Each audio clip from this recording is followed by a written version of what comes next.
Halo semua, selamat datang kembali di channel YouTube saya, Charles Lee. Bagaimana kabarnya buat teman-teman semua? Saya harap teman-teman dalam kondisi baik ya, kemudian portofolionya bisa grow dan tetap hasilkan cuan. Oke, pada kesempatan kali ini saya tidak akan memberikan review atau saham pilihan ya, tetapi saya akan memberikan analisa atau rekap dari tahun 2022 ya untuk IHSG dan beberapa saham big caps, terutama perbankan ya, ada BBCA, BBRI, BBNI dan BMRI. Apakah sekarang waktu yang tepat untuk tambah muatan dan bagaimana potensi di tahun 2023 ya? Apakah teman-teman bisa tambah muatan? Kapan waktu yang tepat? Seperti itu. Jadi pastikan teman-teman tonton video ini sampai selesai. Buat teman-teman yang mungkin baru pertama kali mampir ke channel YouTube saya ucapkan selamat datang, selamat menonton. Semoga informasi yang kami sampaikan melalui video-video yang kami buat bisa bermanfaat buat kawan-kawan semua. Oke, tanpa berpanjang lebar ya, kita langsung masuk ke pembahasan. Untuk yang pertama ada komposit atau IHSG. Untuk IHSG seperti yang teman-teman ketahui ya, kemarin IHSG mengalami koreksi atau kita bisa buat secara monthly ya. IHSG kemarin membuat sejarah baru ya. Sejarah apa?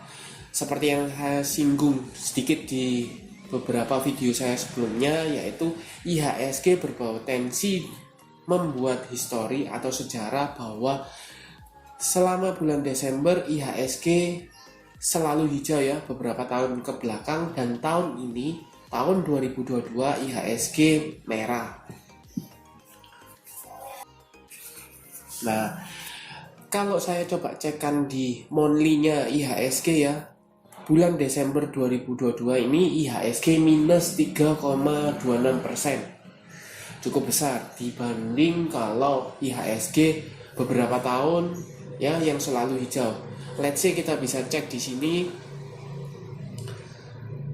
2021 IHSG Desember hijau ya, mengalami kenaikan 0,73%. Kita trace lebih mundur di 2020 IHSG mengalami kenaikan di Desember ya 6,53%. Jadi dari 3 tahun ke belakang ini IHSG selalu hijau, dan tahun ini IHSG merah di Desembernya.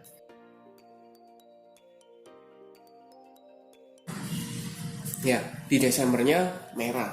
Jadi apa yang bisa disimpulkan dari sini? Teman-teman tidak perlu khawatir ya karena IHSG mengalami koreksi. Teman-teman perlu cermati dulu kenapa IHSG di Desember ini mengalami koreksi ya. Itu nanti akan terjawab di analisa per saham masing-masing ya, terutama saham-saham big caps seperti itu. Nah, sekarang kemana sih arah pergerakan untuk IHSG kita? Walaupun IHSG kita di Desember minus 3,26%, tetapi overall IHSG dari 1 Januari 2022 sampai dengan 31 Desember mengalami kenaikan 4%-an, 4,2-4,1% ya. Di sini Desember, di Januari 2022 sampai dengan Desember ya. Nah, kemana arah pergerakannya? Mungkin IHSG masih dalam rentang 67, 68 ya, 6.700, 6.800. Kalau misalnya asing tetap terus jualan ya, terus keluar, kemungkinan ke 6.700. Itu untuk komposit. Kita kembali ke chartnya untuk saham big caps ya, BBCA. Untuk BBCA seperti yang tadi saya singgung ya, bulan Desember IHSG merah, BBCA pun merah minus 8,06% ke level 8.550. Kalau dilihat dari chartnya ini jelas BBCA masih strong uptrend ya, saham growth.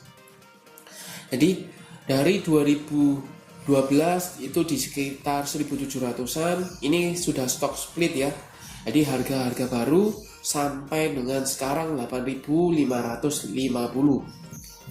Nah, yang menarik dari BBCA di sini adalah dia masih uptrend, masih di atas EMA 50 dan EMA 200, ya kan?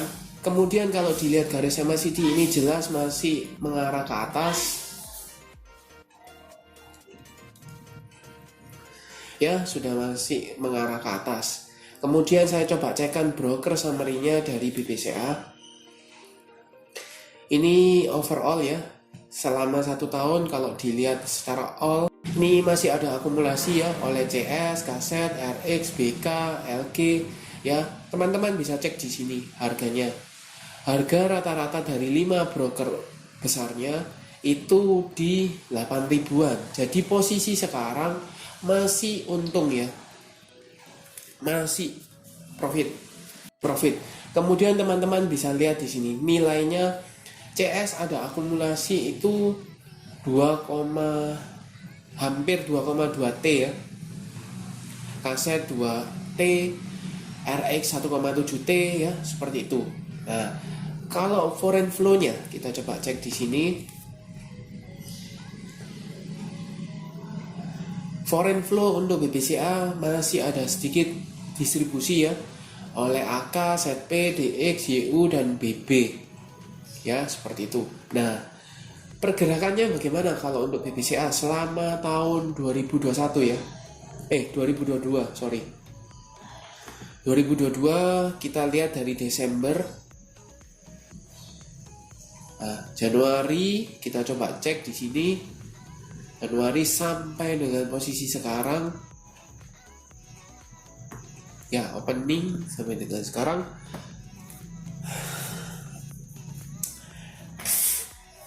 Itu naik 16%-an, hampir 17%. Jadi overall selama 1 tahun ini BBCA walaupun naik turun cenderungnya masih mengalami penguatan 17%, hampir 17%, seperti itu ya, hampir 17%. Nah, lantas bagaimana kalau dilihat posisi buat teman-teman yang holder BBCA masih layak di hold karena masih posisinya strong uptrend.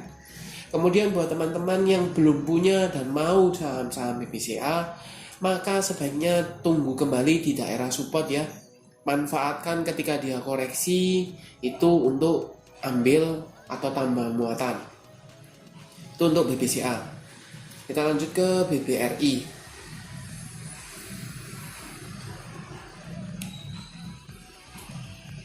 Atau Bank Rakyat Indonesia ya.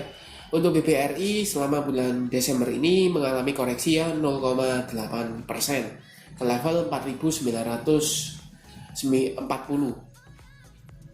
Kalau dilihat selama setahun ya, dari Desember 2021 ya, di sini sampai dengan sekarang BBRI mengalami kenaikan hampir 20% ya selama setahun. Jadi kalau teman-teman beli di di Januari awal sampai dengan sekarang hold, teman-teman sudah floating profit hampir 20%. Ya. Seperti itu. Kemudian posisinya jelas masih strong uptrend ya, garis EMA 50 di atas EMA 200. Garis MACD pun masih mengarah ke atas ya. Menunjukkan apa? Ada akumulasi. Kita coba cek di sini di broker summary-nya BBRI. Kita cek langsung foreign-nya ya. Untuk foreign-nya jelas di sini masih ada akumulasi ya oleh Kaset, AK, RX, DX dan ZP. Harganya teman-teman bisa cek ya 4.500-an. Jadi sebenarnya sudah floating profit ya, cukup tinggi ya, seperti itu, hampir 10%-an ya. Jadi overall bagaimana, masih bisa di hold buat teman-teman yang masih punya, layak untuk di hold ya, layak untuk di hold. Kemudian kita sambung ke saham ketiga, BBNI atau Bank Negara Indonesia.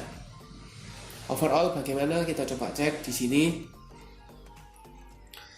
BBNI selama Desember mengalami koreksi ya 6,8% ke level 9.220.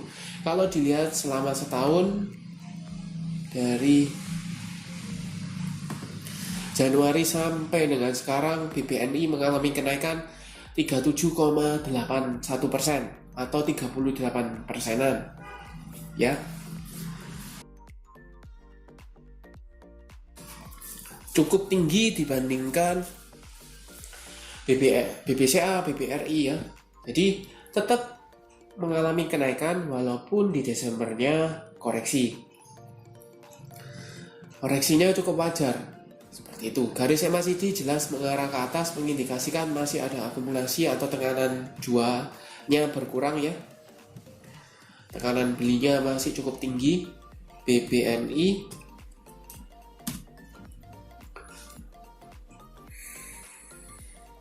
BBNI kita bisa cek di sini foreign-nya akumulasi ya dalam jumlah banyak oleh BK, RX, AK, ZP dan KZ. Harganya sekitar 8486 ya. Jadi sudah floating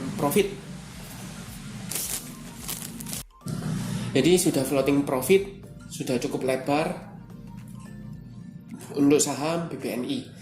Buat teman-teman yang sudah punya masih layak untuk di hold ya untuk saham BBNI. Buat teman-teman yang belum punya mau entry sebaiknya tunggu di daerah support ya, let's say di 9.000 itu masih mungkin untuk dapat harga lebih murah ya. Seperti itu. Kita lanjut ke BMRI atau saham terakhir. Untuk BMRI sama dengan saham-saham yang lain ya, Desember mengalami koreksi 5,7% ke level 9.925. Kalau dilihat ini posisinya masih strong uptrend ya, masih di atas garis EMA 50 dan EMA 200, garis MACD juga mengarah ke atas ya. Overall selama setahun bagaimana? Kalau kita lihat di sini Januari ya 34%-an. Jadi rata-rata ya BBCA, BBRI, BBNI, BMRI paling besar di BBNI ya, hampir 38%, kedua BMRI, kemudian ketiga BBRI dan baru BBCA. Kalau dilihat apa kesimpulannya, bahwa walaupun Desembernya koreksi ini merupakan koreksi sehat karena beberapa bulan sebelumnya atau sejak tahun 2021 awal itu ada akumulasi cukup masif. Jadi oleh foreign ya, akumulasi cukup masif. Sehingga cukup wajar kalau mereka profit taking, amankan profit.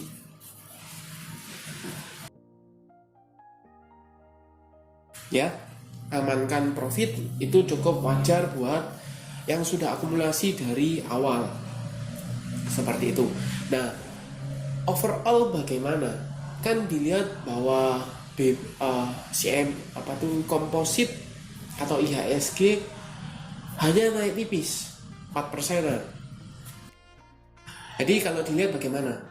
Kalau dilihat secara komposit hanya naik 4%, tetapi dilihat bahwa penentuan indeks atau komposit itu kan tidak cuma di saham-saham big caps, di perbankan, melainkan ada teknologi seperti GoTo, ada ASI, Telkom, seperti itu. Nah, untuk GoTo itu cukup memberatkan karena fasenya dia downtrend parah. Untuk GoTo jelas ya fasenya downtrend parah, dengan market cap yang segitu besarnya maka itu memberatkan IHSG. Nah, seperti itu ya. Jadi jelas clear di 2022. Jadi cukup clear ya. Untuk 2022 kompositnya memang kenaikannya tipis. Kalau dilihat komposit memang kenaikannya tipis ya.